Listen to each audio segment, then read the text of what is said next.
Olá, gente. Me chamo Juliana Barros. Eu vou dar início à apresentação do nosso grupo, composto por mim, por Bruna Larissa, Maria Beatriz, Marcelino José e Ismael Almeida. Nós vamos falar sobre a terceira extinção que transita entre os períodos Permiano e Triássico.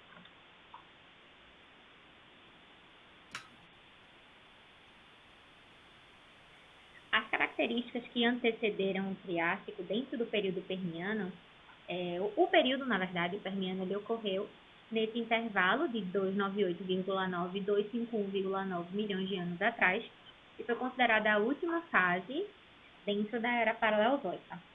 Durante esse período, ocorreram diversas mudanças climáticas, geográficas e biológicas que acarretaram na extinção, que vocês vão ver de uma forma mais detalhada lá na frente, né? E foi considerada a maior extinção em massa da história da Terra. Pode passar. A geografia e o clima, durante esse período, eles ocorreram diversas mudanças climáticas, certo? Dentro da esfera da geografia, ocorria a formação de um supercontinente de nome Pangeia. Ele estava em formação. E ele era composto nada mais, nada menos do que pela união de todas as massas terrestres do planeta, de uma forma conglomerada, né? Formavam um único bloco, o que, querendo ou não, acarretou um impacto bem significativo na distribuição de algumas espécies de animais e vegetais durante aquele período e ocasionou também a formação de processos montanhosos. Os mais conhecidos, né, que foi nos Apalaches, que é na América do Norte, e os montes escandinavos, que foi no continente europeu, né? Durante esse período também ocorreram várias atividades vulcânicas de forma significativa, que acarretou a mudança direta do clima, né? Tornando o clima, como vocês podem ver aí, ele muito seco, extremo, e ocasionou várias formações desérticas e mudanças na biodiversidade. Pode passar. A vida no Permiano era caracterizada de formas bem variadas, né? Dentro dos oceanos, quem dominavam eram os trilobitas, né?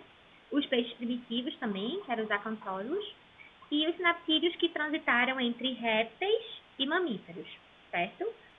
As coníferas, em específico, eram espécies de plantas que elas conseguiram se adaptar dentro desse período, por quê?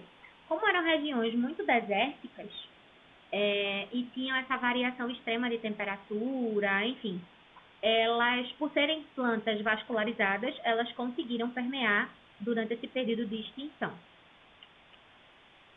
Vai passar.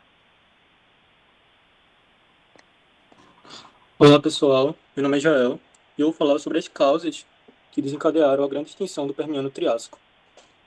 Dentre as diversas causas cogitadas, eu destaquei aqui 3 causas. A primeira é a redução das plataformas continentais, a segunda é a desertificação e a terceira são as erupções vulcânicas.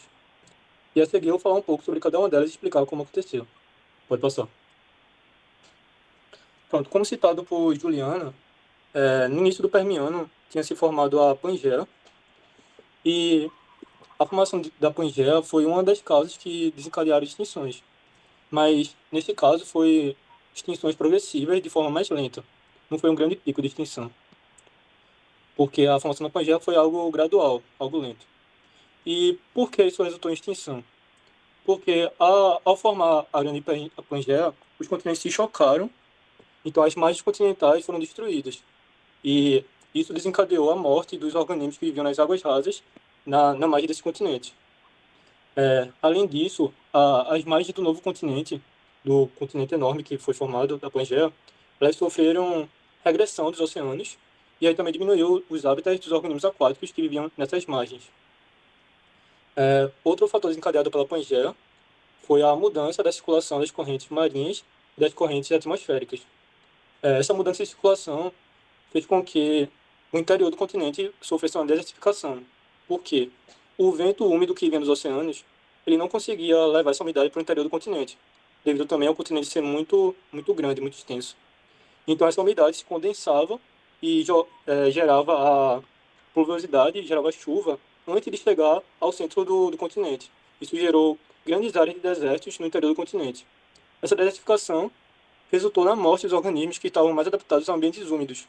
Isso também gerou extinção de vários grupos de animais e de plantas. Além disso, Pode passar. Além disso, pode passar. A causa mais importante que gerou o grande pico de extinções do Permiano para o Triássico foi as erupções vulcânicas. Essa causa é dita como a principal.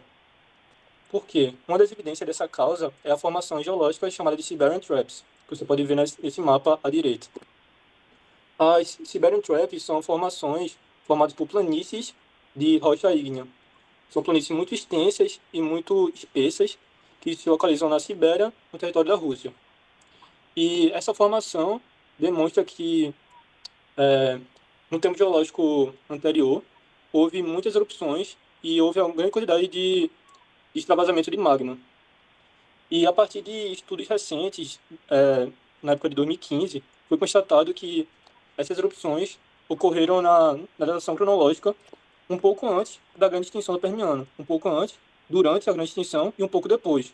Então, essa datação cronológica se constitui como uma grande evidência que essas erupções foi uma possível causa que resultou na grande extinção. E, por isso, ela é levantada como a hipótese mais plausível atualmente. Pode passar. Olá, gente. Eu vou apresentar para vocês agora sobre organismos mais afetados e extintos no Permiano e o Triássico. Nós sabemos que o Triássico é dividido em três épocas. Nós temos o Triássico inferior, o Triássico médio e o superior. A primeira extinção ele está no Triássico inferior. Essa primeira extinção levou 90% das espécies marinhas extintas. Já os ambientes terrestres, nós tivemos 70% das espécies terrestres extintas. Nós temos aqui esse grupo de organismos do ambientes aquáticos, né, que foram extintos no Permiano ao Triássico, essa extinção, que são os ammonóides. Levou à extinção de muitas espécies desse grupo de organismos extintos nessa primeira extinção. Já nós temos também essas classes de tilobritas, que faz parte dos antrópodes, que foram extintos. Eles são de ambientes aquáticos, que foram extintos nessa primeira extinção do Permiano ao Triássico. Já a gente do ambiente terrestre, que apresenta que foram extintas, foram as Glossopterias, que é um grupo de vegetal que é conhecido como samambaia com semente.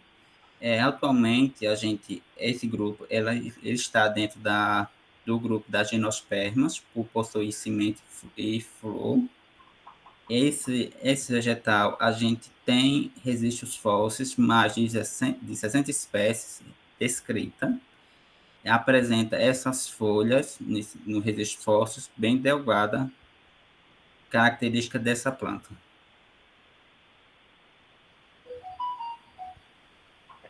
Boa tarde, gente. Me chamo Beatriz e vou falar um pouco do clima do Triássico pós a sua extinção. Bom, a extinção do Permiano Triássico deixa a biosfera terrestre seriamente comprometida devido às mudanças climáticas e grandes atividades vulcânicas. Mais de 90% das espécies havia se extinguido e teria necessário 30 milhões de anos para desenvolverem novamente comunidades com teias alimentares complexas. Pode passar por mim. No Triássico, o clima era muito mais quente e seco do que atualmente, sendo quase o dobro da temperatura atual, favorecendo o aparecimento de formações de arenito e evaporito.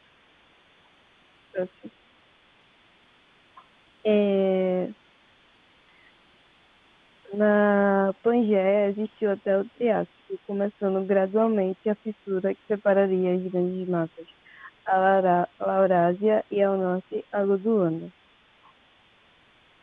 Perto de cada um dos polos não havia evidência de glaciação. O clima nessa região era ameno, favorecendo a proliferação de florestas na área tropical. Pode passar. Nessa época também temos registros em âmbar e formas mais evoluídas de gimnospermas, que são as coníferas. Olha só.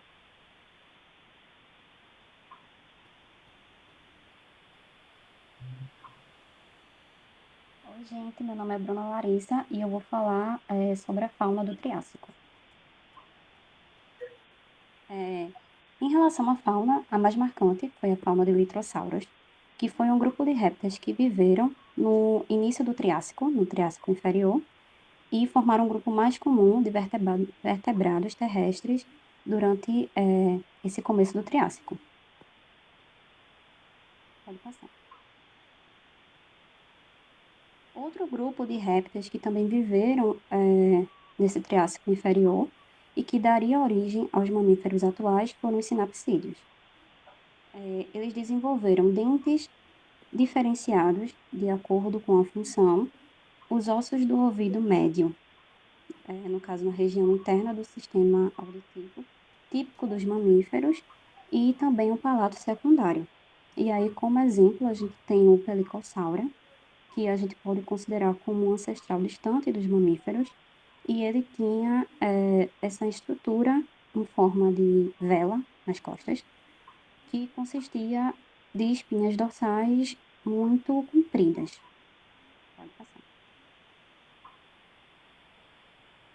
Bom, ainda nos sinapsídeos, nós temos os sinodontes, como o Procinossuchus, que adquiriu sucessivamente os caracteres de mamíferos, ou seja, a gente vê na região da mandíbula, na região da maxila, do palato e da mandíbula.